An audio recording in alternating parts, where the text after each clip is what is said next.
Now it looks like everybody is talking about this article here. This article by Anscape was made by a man named Justin Tinsley. Justin Tinsley talks about Drake and how he tried to cancel Kendrick Lamar's shows. It looks like there's a lot of things that were happening behind the scenes at the Rogers Stadium that we don't know about. Now, reading this article, we're just going to find out exactly what Tinsley was talking about when he says that Drake had tried to cancel the shows. He says, on 2001, Hola Obito, a standout cut from Library of Congress, immortalized the blueprint.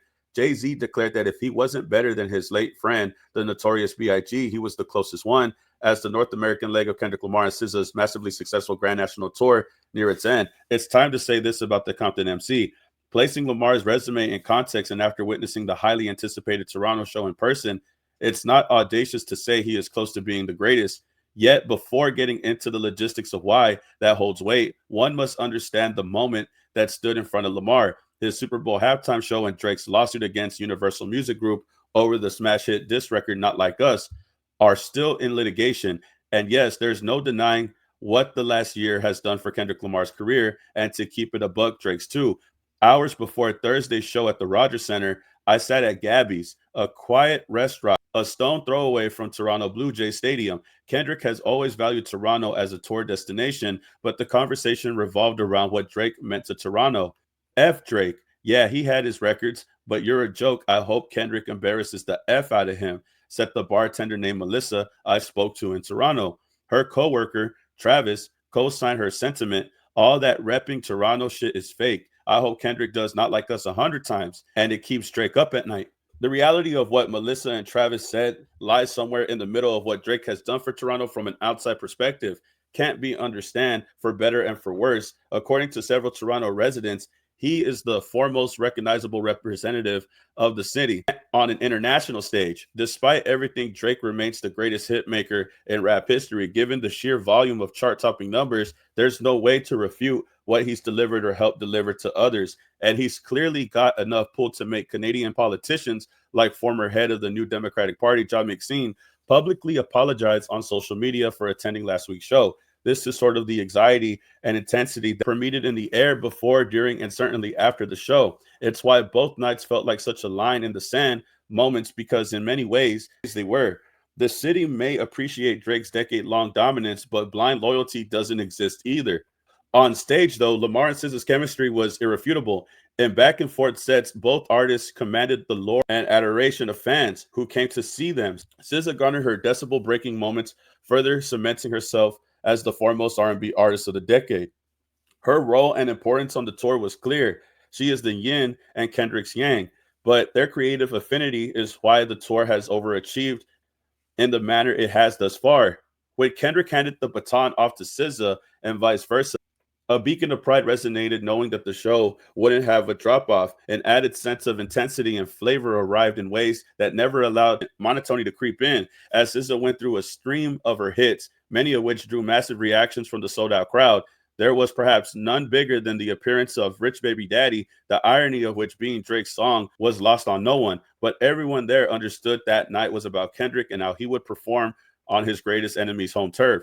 Now, this is where they talk about where Drake tried to cancel the shows. According to sources, attempts by Drake's camp to have both tour shows canceled or postponed allegedly took place in hopes of booking OVO Fest. However, by then, the paperwork with the Rogers Center had already been filed, and no other venue in the city could hold the same capacity.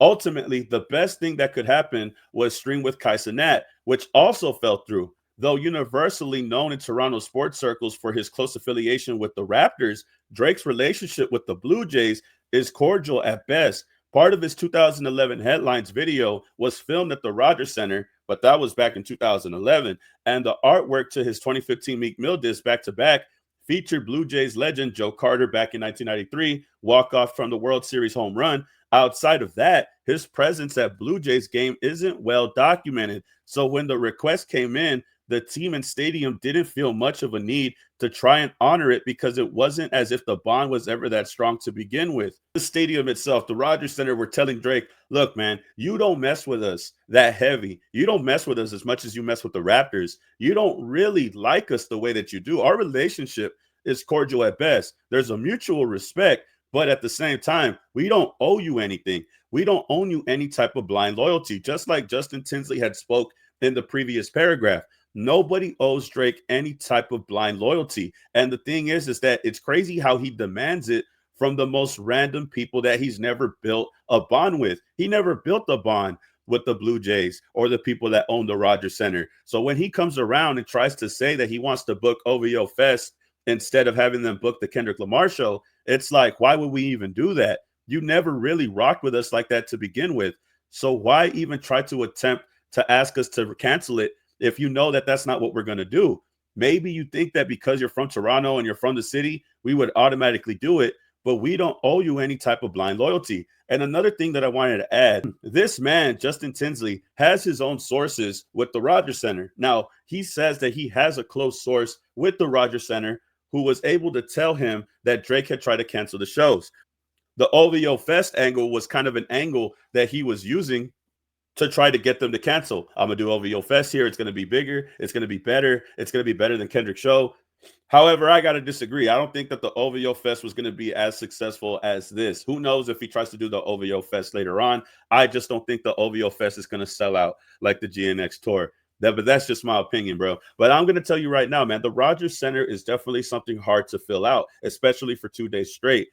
And the fact that Drake was going to try to knock this off, the fact that Drake was trying to get rid of this and stop this show from happening, it just shows how sensitive he is, how big of a L it is, and how he's been anti-hip-hop this whole time. You're trying to cancel back-to-back shows in Toronto. You're trying to submit a lawsuit. You're trying to claim defamation. It's like, bro, can you just take a loss and just not try to do anything or not try to engage in nothing, bro? Every time you try to do something, it makes your loss a lot worse. You enable other people to continue to talk about your losses because you keep attempting to do something after the fact that you lost.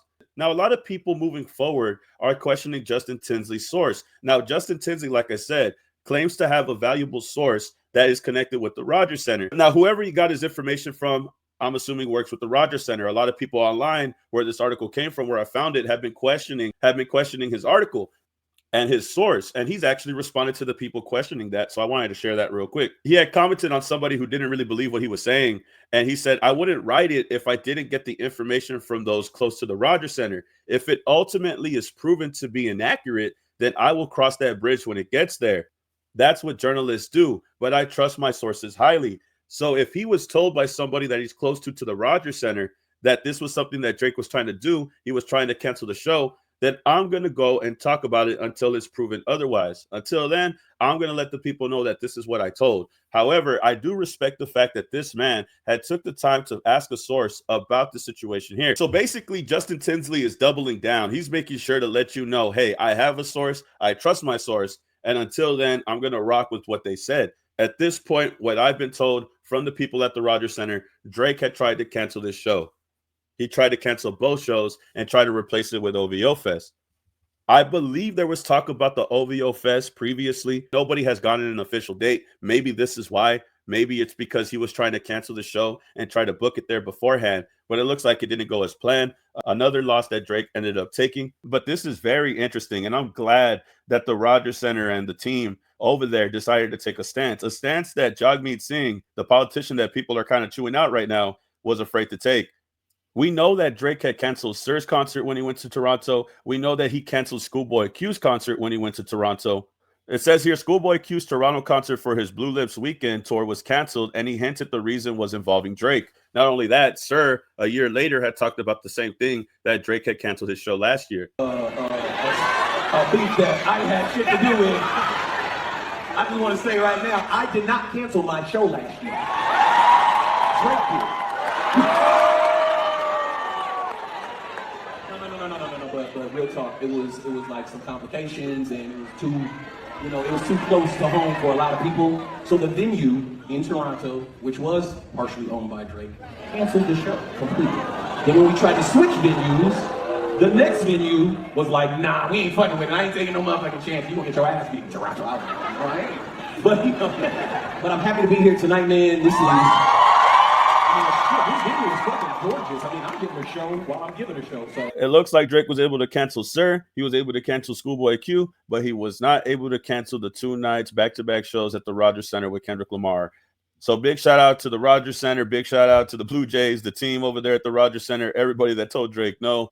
They straight up said, bro, we don't owe him anything. He don't owe us anything. We don't know him like that. He don't know us like that. We don't owe him a penny, bro. We don't know him a dime. We're going to rock with Kendrick Lamar. He's going to sell out every single seat. Can Drake do that? Has Drake done that? No. From what I've heard, Drake hasn't even sold out one night at the Rogers Center, let alone sell it out. But it's really interesting to know that he tried again. He tried to cancel another artist from America's show, another TDE, PG Lang affiliate, and it didn't work out. Looks like Kendrick really does own Toronto at this point. Shout out all the Canadians. Shout out everybody that went to the show. Shout out everybody that's out there. Y'all tell me how you feel about the story and get back to me, man. Like, comment, subscribe, and I'll see you on the next video, man. Peace. Keep it a legend.